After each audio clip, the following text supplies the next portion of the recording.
Erik Darling here with Darling Data, and if I look a little bit different in this video, it's because I'm really happy. So you and I, we're gonna get happy together. We're gonna get real psyched on all this.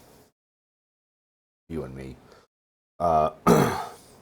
So in this video, we're gonna talk about why query plan times for some multi-statement table valued functions look really weird.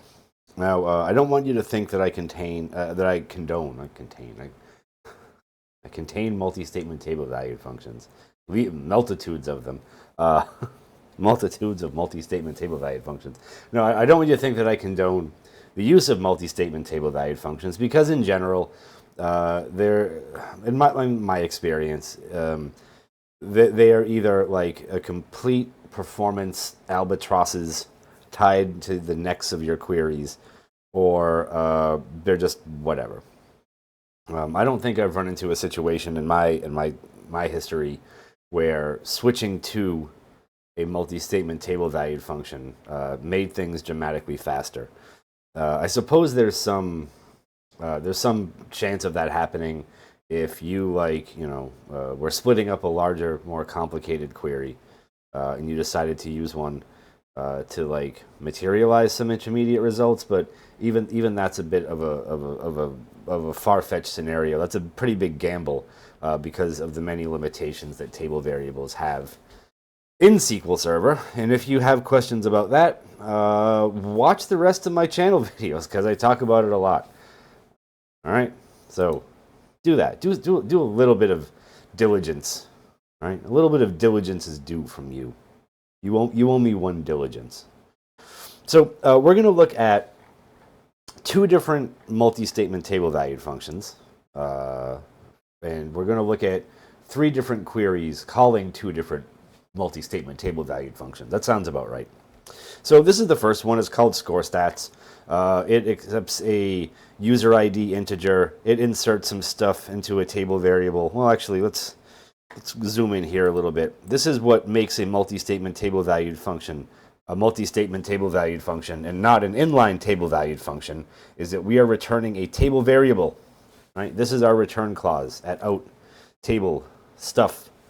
And I make everything with schema binding, because I hope and pray that someday I find a situation where schema binding makes things better or faster. In the meantime, I just like making anyone trying to change tables or columns experience some pain. Be honest about that. Just a little poke on you. So that's the first function. The second function does something rather similar, also with schema binding. We return a table. It does an insert into the table, and then returns the table down at the bottom. I think I neglected to show that in the first one, but this is the final return statement, returns our table variable. I know, calm down. Calm down, please. It's all too much. It's all too much. So these are the three queries that we're going to look at. We have the first query, which calls the first multi-statement table valued function we looked at. Score stats, we have another multi-statement, we have another query that calls the other multi-statement table valued function that we looked at called vote stats. And then we have a third iteration of that query where I have specifically disabled interleaved execution.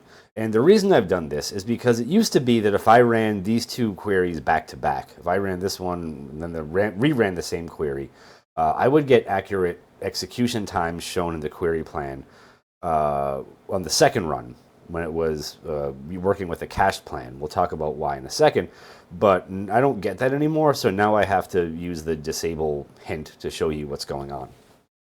So for the first query, and the first query plan, we get accurate and honest times. This runs for 6.38 seconds. If we come over here and we click on the properties, like good little property clickers, and we look at the query time stats, we get the right timing on those.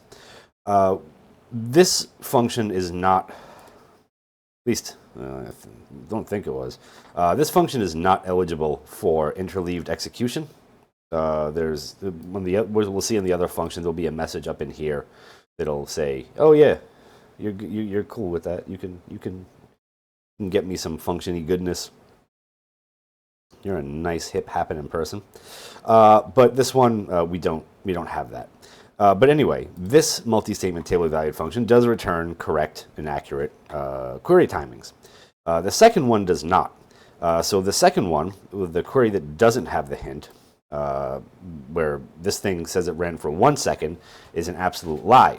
And if we scroll down to the second query where I've disabled the interleaved execution, it's run for 45 seconds.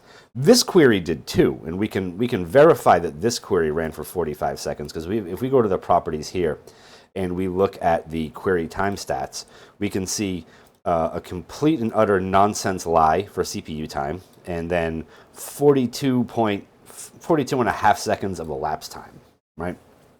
So the CPU time is way screwed on this, but the elapsed time is probably more accurate.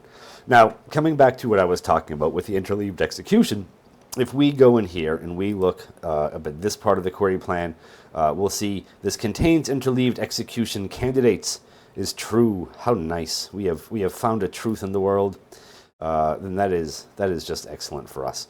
And then if we look at the properties of the table valued function call up here, notice that this query plan are a little different. This one is just like, blah blah nested loops table valued function. This one is like table valued function sequence, and then we have a table scan on coming from the table variable from within the function here. But if we look at the properties of the table valued function call from this part of the plan, you will see this handy dandy little thing that says, is interleaved executed true? True. It is true. It is not false. I think when it's false, that node just isn't there, which is crappy. It's like, I don't know. Just makes things confusing for people. So what I don't want you to think is that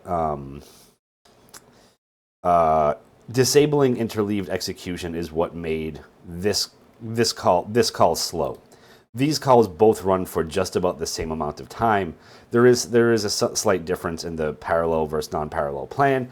What interleaved execution does is, and the reason why this thing doesn't show accurate cardinality is because what interleaved execution does is it during like query compilation, it populates the table variable to come up with a cardinality estimate.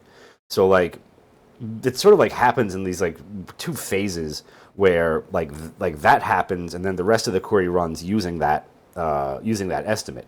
So like this query gets a better estimate and actually uses a parallel plan. So like this one should be that's why this one is like a few seconds faster.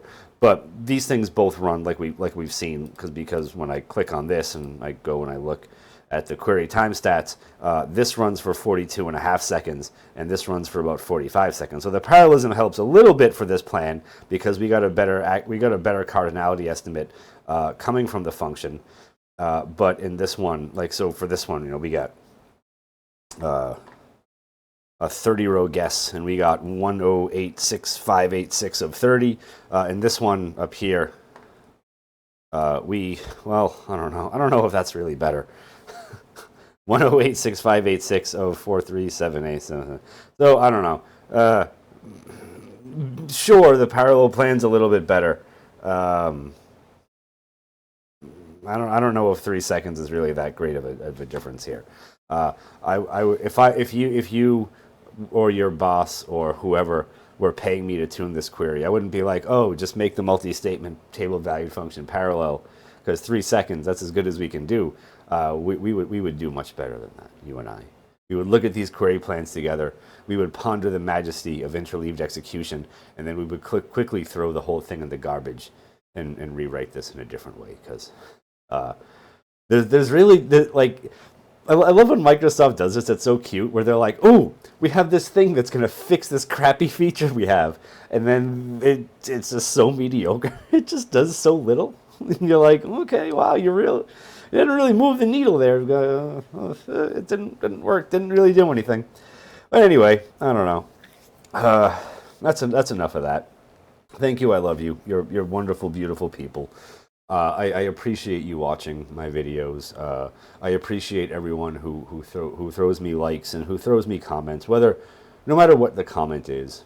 And I also appreciate the nearly 4,000 data darlings out there in YouTube land who have subscribed to this channel and find it necessary to be notified when I do these things. So that's all there. I'm going to prepare a different demo and probably record something else. So, yeah, thanks. Thank you for watching, and I'll see you in another video next time. Goodbye.